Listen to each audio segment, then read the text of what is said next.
Thanks for watching. Don't forget to like, comment, share and subscribe to Mufti Tariq Masood, famous scholar. سب سے پہلے ابراہیم علیہ السلام، پھر موسیٰ علیہ السلام اور پھر عیسیٰ علیہ السلام.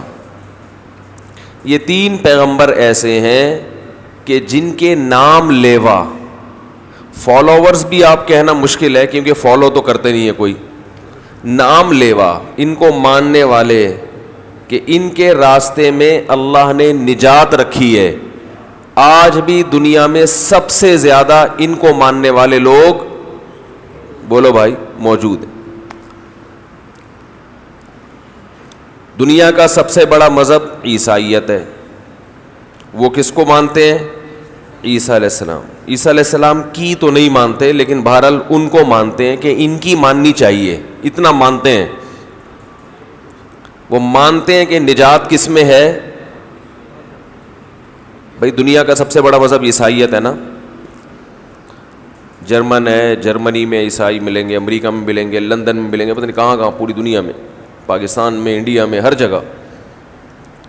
وہ الگ بات ہے کہ کچھ دنوں میں اسلام بن جائے گا دنیا کا سب سے بڑا مذہب انشاءاللہ. یہ تو رپورٹیں ہیں ان کی.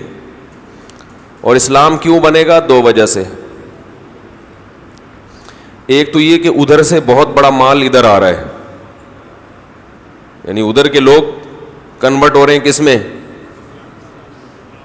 یہ جو لوگ کہتے ہیں نا اسلام تلوار سے پھیلا ہے، تو آج تو مسلمان مغلوب ہیں، اب اسلام اتنی تیزی سے کیوں پھیل رہا ہے دنیا میں؟ سب سے زیادہ جو فالوورز ہیں دنیا میں وہ کس کے ہیں؟ حضرت عیسیٰ علیہ الصلاۃ والسلام کے، جو میرا اصل موضوع چل رہا تھا. حضرت عیسیٰ علیہ الصلاۃ والسلام کے بعد سب سے زیادہ فالو کیا گیا حضرت موسیٰ علیہ السلام کو. علماء نے پیغمبروں کے درجات بیان کیے ہیں.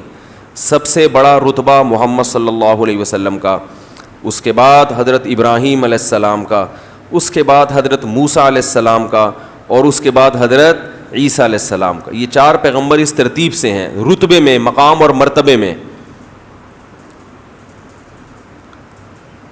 تو حضرت موسیٰ علیہ الصلاۃ والسلام کو بھی شریعت دی گئی. اللہ نے کنیکشن قائم کیا بنی اسرائیل سے، کس کے ذریعے؟ موسیٰ کلیم اللہ کے ذریعے. اور اللہ حضرت موسیٰ کو کوہ طور پہ بلا کے خود کلام کرتے اور کہتے جاؤ اپنی قوم کو میری طرف سے یہ پیغام پہنچا دو. حضرت عیسیٰ علیہ السلام پر فرشتہ وحی لے کر آتا اور کہتا کہ یہ پیغام عیسائیوں کو پہنچا دیں. کتابیں دی ان کو، انجیل دی اللہ نے، اور اللہ نے حکم دیا وَلْيَحْكُمْ أَهْلُ الْإِنْجِيلِ بِمَا أَنزَلَ اللَّهُ فِيهِ، کہ انجیل والوں کو چاہیے کہ انجیل کے مطابق فیصلہ بھی کیا کریں، عمل بھی کریں اس پر. إِنَّا أَنزَلْنَا التَّوْرَاةَ فِيهَا هُدًى وَنُورٌ، ہم نے تورات نازل کی موسیٰ علیہ السلام پر جس میں ہم نے گائیڈنس دی تھی، لوگوں کو سیدھا راستہ بتایا تھا، جس میں نور تھا، روشنی تھی. يَحْكُمُ بِهَا النَّبِيُّونَ، پیغمبر اس کے ذریعے فیصلہ کرتے، ان کے علماء اس کے ذریعے فیصلہ کرتے. تو یہ وہ دور تھا جب یہود اور نصارہ کا دین محفوظ تھا.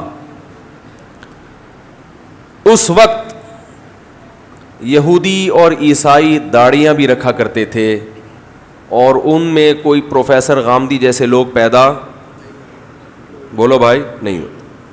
آپ پرانے یہودی، پرانے عیسائی، بلکہ یہودی تو اب تک رکھ رہے ہیں، یہودیوں میں اب تک پروفیسر صاحب جیسے لوگ پیدا، اتنا لبرل ہونے کے باوجود بھی انہوں نے لبرل گیری کی انتہا نہیں کی ہے. سمجھ میں آ رہی ہے بات؟ ایک تو ہوتا ہے لبرل پنا، ایک ہوتا ہے لبرل گیری. یہ اس میں فرق کیا ہے وہ پھر کسی وقت انشاءاللہ بتائیں گے. وہ اتنے لبرل اب تک وہ بھی نہیں بنے، آج بھی داڑیاں رکھتے ہیں وہ. تو وہ ایک دور تھا کہ ان کی شریعت محفوظ تھی، وہ اس پر عمل کرتے تھے. کثرت، نکاح کی کثرت بھی تھی اس معاشرے میں. طلاق کا رائٹ صرف کس کو تھا؟ یہودیوں میں مرد کو، عیسائیوں میں بھی صرف کس کو تھا؟ مرد کو. خواتین کے حقوق کے نام پر عورت کو انہوں نے طلاق کا حق بولو بھائی نہیں دیا، جس کی وجہ سے ان کا فیملی سسٹم بھی کیا تھا؟ بولو نا کیا ہو گیا بھائی؟ محفوظ میں کیا جا رہا ہے آپ کو؟ فیملی سسٹم بھی کیا تھا؟ محفوظ. آہستہ آہستہ ان میں بھی فضول قسم کے پروفیسر پیدا ہونا, بولو بھائی, شروع, جو ایکچولی کر کے نا باتوں کو گھما کے. ایکچولی اس میں عیسائیوں کا تو بالکل ہی بیڑا غرق ہو گیا نا بیچاروں کا. انہوں نے اخلاقیات کو زور دیا, اخلاقیات, اخلاق اخلاق اخلاق اخلاق اخلاق اتنا. میں نے ایک بیان کیا تھا نا, ایک خاتون کا فون آیا, انہوں نے کہا کہ بھائی وہ اخلاق پر میں نے بیان سنے, تو وہ یک طرفہ بیان سنے تھے نا انہوں نے, وہ غلط فہمی کا شکار ہو گئی, یک طرفہ بیان سنے انہوں نے. تو اسلام میں ایک حدود ہیں, اخلاق کی بھی ایک حد ہے. اس حد تک بچہ 7 سال کا ہو جائے, محبت سے کہو, 10 سال میں بھی نماز نہیں پڑھے, پھر اخلاق نہیں ہے, پھر مارو, کٹائی لگاؤ اس کی. کیوں نہیں پڑھ رہا بھائی؟ تو مسلمان گھر میں پیدا ہوا ہے, تو صرف کھانے پینے کے لیے پیدا ہوا ہے یہاں پہ کیا؟ تیرے ابا کا کام صرف یہ ہے کہ تجھے انڈے پراٹھے کھلاتا رہے صبح سے شام, اور تیرے رب کا کام بھی یہ بس تجھے کھلاتا رہے, اس کی کوئی عبادت نہیں ہے. 10 سال میں بچے کے کیا لگیں گے؟ چترول لگیں گے. تو دین فطرت ہے, اعتدال کا راستہ بتایا اس نے, اعتدال کی راہ سکھائی اس نے. تو عیسائیوں نے اخلاق اخلاق تاکہ لوگ ہمارے دین کی طرف مائل ہوں کہ دیکھو کتنے اچھے اخلاق ہوتے ہیں, کتنے. تو ایسا اخلاق سکھایا جو واہ واہ کرنے کے لیے تو بہت اچھے تھے. جب ممبر پہ خطیب بیٹھ کے وہ بات کرے گا تو لوگ کہیں گے واہ واہ واہ واہ واہ واہ, مگر وہ پریکٹیکلی اس اخلاق کو فالو کرنا کسی کے بس میں نہیں تھا.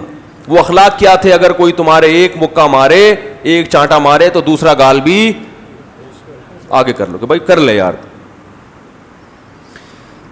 تو وہ نا ایکچولی کر کے جو ان کے جو پیغمبر کی اصل تعلیمات تھیں, جو اصل تورات اور انجیل کے احکام تھے, وہ آہستہ آہستہ مسخ ہونا شروع.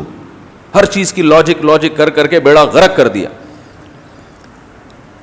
وہاں بھی ایسا ہوتا تھا کہ جب دوسری شادی ہوتی تو پہلی بیوی کو تکلیف ہوتی.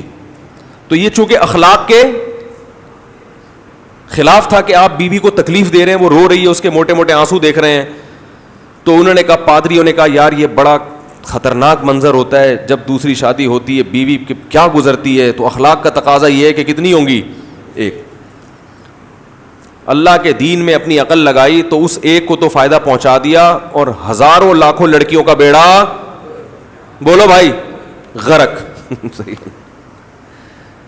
ان کو شادی کے لیے بندے, بولو نا, مل نہیں رہے. یہ پادریوں نے لکھا ہے, میں نے اپنی کتاب میں 100 سال پرانے پادریوں کی رپورٹیں پیش کی ہیں کہ ہم نے اپنی عورتوں کا بیڑا غرق کر دیا. وہ ملازمت کر رہی ہیں, وہ جاب کر رہی ہیں کفالت کے لیے, وہ زنا پہ مجبور ہو چکی ہیں, طلاق یافتہ. یہاں تک ایک پادری نے لکھا کہ کسی لڑکی کی منگنی ہو جاتی ہے ہمارے معاشرے میں, وہ خوشی سے انگوٹھیاں دکھاتی ہے کئی ہفتے کے, دیکھو میری منگنی ہو گئی ہے. ایسا بیچاری کو معاشرے میں بنا دیا. آج بھی مسلمان میں بھی یہی ہے, مسلمانوں میں بھی یہی ہے. بیٹی پیدا ہوتے ہی رشتوں کے لیے ٹینشن کہ بھئی اللہ نے موسیٰ علیہ السلام کے ذریعے بھی رابطہ کیا, عیسیٰ علیہ السلام کے ذریعے بھی رابطہ کیا, مگر ان میں جو لبرل قسم کے لوگ تھے انہوں نے تحریف کرتے یہودیت اور عیسائیت کا کیا کر دیا؟ بیڑا غرق. آج ہمیں پتہ ہی نہیں یہودیوں کا رمضان کب شروع ہوتا ہے, عیسائیوں کا رمضان کب ہوتا ہے, پتہ ہی نہیں, کوئی ہلچل ہی نہیں ہے. تو وہ نہ تراویح ہے, نہ ان کی کوئی تلاوت ہے, بس وہ تھوڑے بہت 2-4 مصومی رسومات رہ گئی ہیں. اللہ کا شکر ہے, اللہ نے اسلام کی حفاظت کا وعدہ کیا علماء کے ذریعے, کیونکہ نبی نے صحیح حدیث آتی ہے کہ العلماء ورثۃ الانبیاء, علماء انبیاء کے وارث ہیں. تو علماء کے ذریعے اللہ نے حفاظت کی. اہل حق علماء, برے بھی ہوتے ہیں اچھے بھی ہوتے ہیں, تو ان کے ذریعے اللہ نے حفاظت کی, جس کا یہ نتیجہ ہے کہ آج مسلمانوں کا رمضان بھی محفوظ. آج میں فجر میں لوگوں کا رش دیکھا, بڑی طبیعت خوش ہوئی. میں نے کہا دیکھو 3-4 بجے اٹھنا, اس وقت سحری کرنا, اپنی نیند کو خراب کرنا, پھر عبادت کے لیے اس ٹائم پہ اتنا بڑا مجمع مسجد میں حاضر ہو, جبکہ محمد صلی اللہ علیہ وسلم کی دعوت کو 1400 سال گزر چکے ہیں. 1400 سال کے بعد بھی اتنا زندہ ہے اسلام. یہ اس دین کے برحق ہونے کی علامت ہے. جب بھی رمضان آتا ہے پوری دنیا میں پتہ چلتا ہے کہ رمضان آ رہا ہے, سارا پوری ترتیب چینج ہو جاتی ہے. تو الحمدللہ 1400 سال کے بعد بھی آج اسلام محفوظ ہے, یہود و نصارہ کا دین محفوظ نہیں ہے. تو یہ بھی اسلام کی حقانیت کی ایک بہت بڑی دلیل ہے کہ یہ آخری نبی ہیں. اللہ نے کہا کہ اب اس میں آئیں گے لبرل لوگ بھی جو کوشش کریں گے ایکچولی کر کے, لیکن علماء اس کا دفاع کر کے صحیح اور حق اور باطل میں امتیاز, بولو نا بھائی, کرتے رہیں. Thanks for watching. Don't forget to like, comment, share and subscribe to Mufti Tariq Masood, famous scholar.